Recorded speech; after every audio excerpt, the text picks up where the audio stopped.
but I think we have to start with the Celtic stuff. Danny Ainge stepping down. I'm not sure if he's actually retiring. He's been linked to the Jazz, which doesn't make any sense to me because I don't know why they need another decision maker when they've been doing as well as they've been.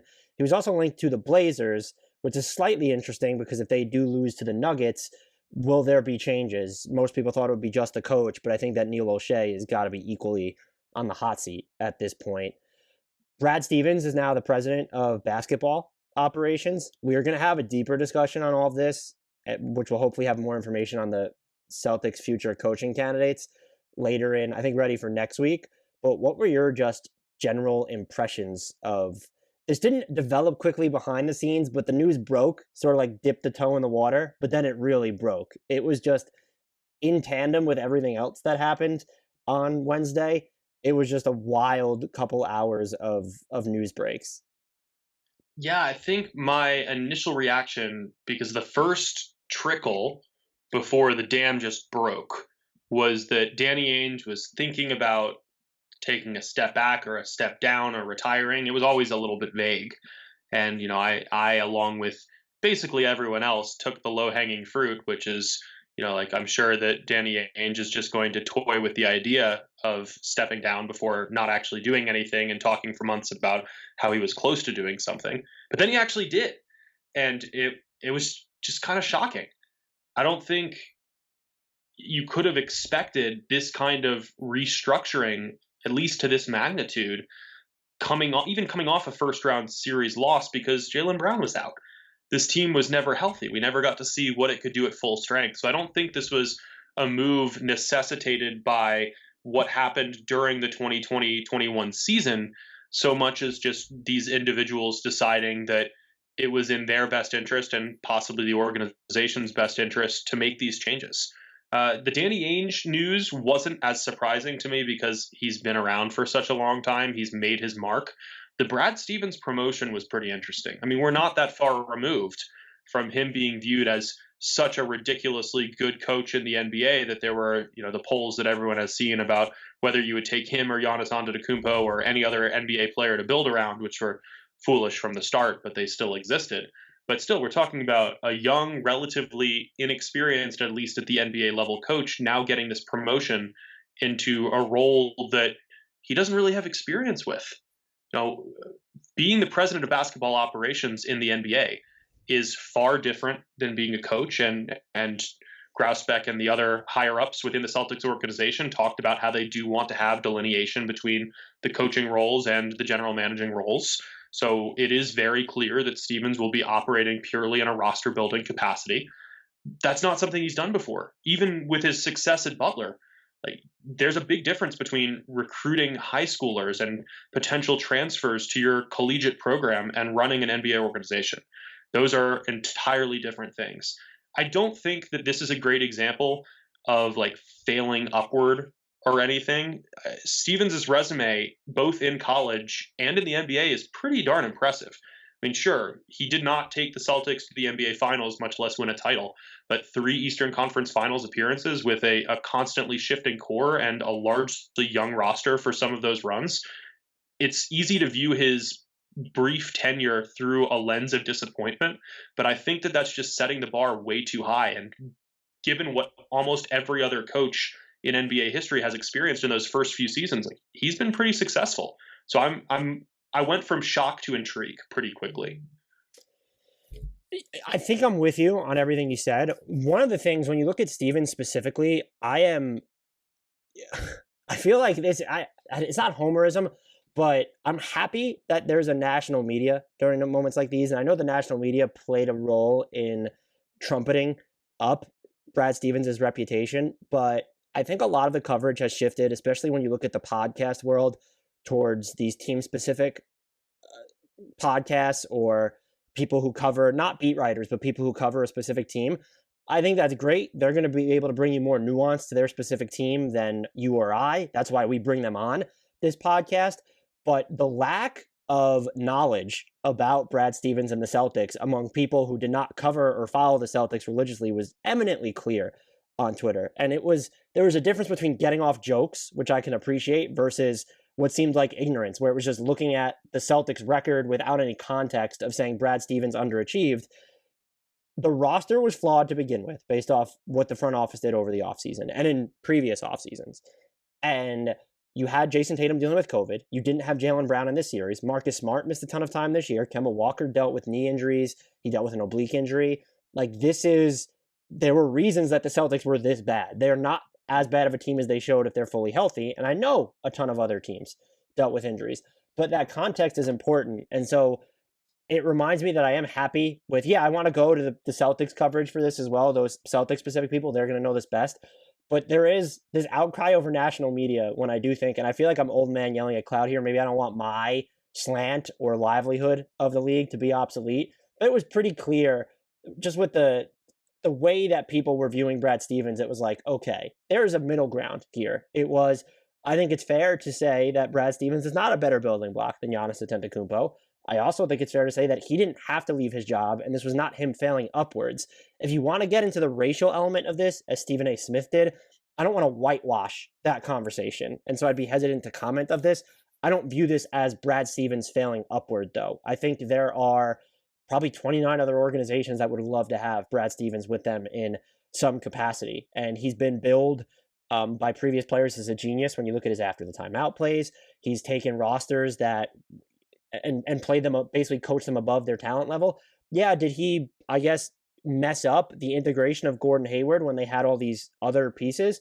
Sure, there was that talk about him force-feeding Gordon Hayward, but like that team, when you even look at Gordon Hayward's first arrival, when you also had Marcus Morris and Terry Rozier when Gordon Hayward was injured, there was just so many, not just mouths to feed on the offensive end, but guys playing for their next contract. It was putting him in a very difficult situation to begin with. And then you had this constant turnover, not with just injuries, but of players leaving, where Kyrie Irving became disenchanted. So I don't have sympathy for him. Like, every team is dealing with these circumstances, but Brad Stevens to me is a really good coach. If he's overrated in the sense that if you think he's the best coach in the league, then yeah, maybe. Or if you think he is a better building block than a superstar, that's just flat out false. But the takes have just skewed to in the era of extremes. I find myself increasingly exhausted, and it's these people that like to dunk on the national media for stuff, as they should.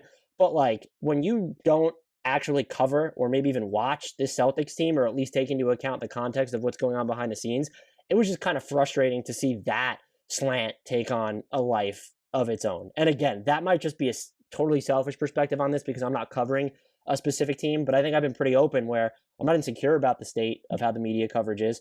I think it's important that these teams have their such specific people covering, and that you can go and get more nuanced coverage that you can't get from the more national pods. But this was just like, so many of the responses to this were egregious. And I'll wrap up by saying the Danny Ainge stuff didn't surprise me at all, just because I think he arguably ran his course.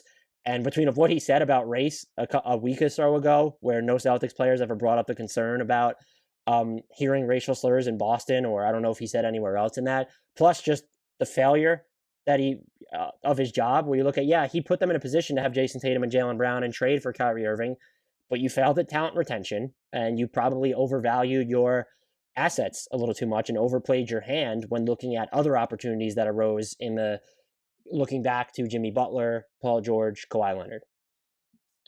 Not to derail us too much, but you talking about the difference between national media and local media, I just wanted to take a quick second to extend an RIP and well wishes to the family of Rick Bonnell, the Charlotte Observer reporter who has been with the Hornets since their inaugural season in 1988 and was found dead in his home at 63 on Tuesday. And I never met him, unfortunately, while I was covering Nuggets games or anywhere else. But from all accounts, just a wonderful human being who was so dedicated to those around him and his family and the Hornets, and just has broken so much news over the last 3+ decades. And just an unfortunate story. And just wanted to give him a quick shout out. Yeah, and I will say, talk about a standard bearer for beat writers. And again, was not trying to crap on local coverage at all, and especially beat writers whose jobs are tired. I don't think it came across that way. Yeah, but I want to make that clear. I never met Rick in person, but he was guest hosting a radio show that I went on in Charlotte, and he was asking me questions about the Hornets one time. I stammered through the whole thing just because I was awestruck by the entire context of the situation. just to give you a little insight into, I think, how prominent he was, or just how well known he was within NBA circles. So condolences to his family, and RIP to him. Just giving it a moment there. So back to the Celtics, though. Before we move on to the other topics, I'm just curious, and I know we'll cover this in more depth probably next week, but do you have any early favorites for replacements for Stevens? I got nothing because I'm curious to see. I think the big names will be attached because it's the Celtics. If you're looking at a Kenny Yeah. Atkinson, um, I don't know how deep into the bag of retreads that they'll go, but Jason Kidd's already been mentioned. I could see him go with not, I don't want to say lesser known names, but maybe guys that have only had a single head coaching gig, like a Lloyd Pierce has already been mentioned. It also wouldn't surprise me if we saw him go the route of hiring a first timer like himself. Do you poach someone from college? Are you looking at assistants like Wes Unseld Jr., Will Hardy, even Johnny Bryant with the Knicks, Darvin Ham with Milwaukee? There are just a lot of names that I could see the Celtics going after here, and it'll be curious to see how Brad Stevens goes about this. Uh, they've already mentioned Udoka from San Antonio as well. This feels like a hugely wide net is going to be cast. And it should be. I always want to preface this by saying this is probably the area that I personally have the least insight into. It's hard enough to comment on coaching decisions and coaching success from the outside, much less what an organization is looking for in a coaching candidate, unless they make that criteria very explicitly clear. So I've just been looking at the most prominent names that we would attach to any organization. So David Vanterpool. If you're looking at the player turned coach route, you want to hear Chauncey Billups mentioned. Sam Cassell seems to be getting some love. I'm sure we're going to hear talk about Becky Hammon and possibly getting her first opportunity as a head coach. I have no idea what's going to end up happening. I hope that the net is cast wide, because I think the worst thing the Celtics could do is just promote internally. And that's not to discredit a top assistant like Jim Larinaga. Just they need to be looking everywhere. And he would be someone I would expect him to give heavy consideration to, because maybe how much has he culled from working under Brad Stevens, and that might make Brad Stevens comfortable. Which leads me to my final question about all of this. And I don't think anyone can have an answer to this. Brad Stevens has coached a lot of the players that are still going to be on the roster for quite some time. How do you go about building out this team when there's going to be that attachment to them? Because I think you look at Jayson Tatum, Jaylen Brown, that's it. Those are your untouchables. That's your base. Is Jaylen Brown untouchable if the right player comes along? Maybe not, but they weren't heavily involved in the James Harden sweepstakes. So I think that gives you an idea of at least how much they value Jaylen Brown there. But look at a Marcus Smart, a Kemba Walker, whose contract is probably pretty tough to move. And they're not in the rosiest situation next season, unless you can guarantee that Walker's knees are going to hold up, which I don't think can be guaranteed at this point. This roster is still going to be shallow. They do project, I believe, as a taxpayer right now. What are going to be the moves here? What are the moves there? What can you add? Yeah, there'll be the MLE, but who can you get for that? What do they need most? What's feasible for them to do on the trade market? And how aggressive will Brad Stevens be in his first offseason? I think everything has to be on the table. And at this point, that's probably as specific as we can get. I don't think there's any scenario in which you trade Tatum. I find it highly unbelievable that they would even consider moving Brown. I doubt they're going to move like Peyton Pritchard, because he's an effective rotation player on a rookie scale contract. The same might be said about Robert Williams. Everyone else is going to be fair game. I think we're going to hear a lot about them trying to shop Kemba Walker, but not necessarily to like enter a rebuild or anything, more to retool around Jaylen Brown and Jayson Tatum. But those are probably the only two core players that I would be shocked if they're not in Beantown at the start of next year. And just for context to the limited flexibility, they can renounce all their own free agents, which they might do. They also might not do, because Evan Fournier is one of them. If you have interest in retaining him, that cap hold is massive, though. They're not going to pay him $26 million. They're into the tax if you renounce everybody. It's very slight, and I don't care whether they pay the tax or not. But looking from a team governorship perspective, do you want to pay the tax for a team that's clearly, as currently constructed, not prepared to win a title? Right. There are a lot of decisions to make in Boston. I'm so curious to see how, and I do think there's the level of awkwardness, or at least ambiguity, about how Brad Stevens goes about this when he just coached these players and he's new to his role. I just want to see how aggressive he's going to be in his first offseason as the team president.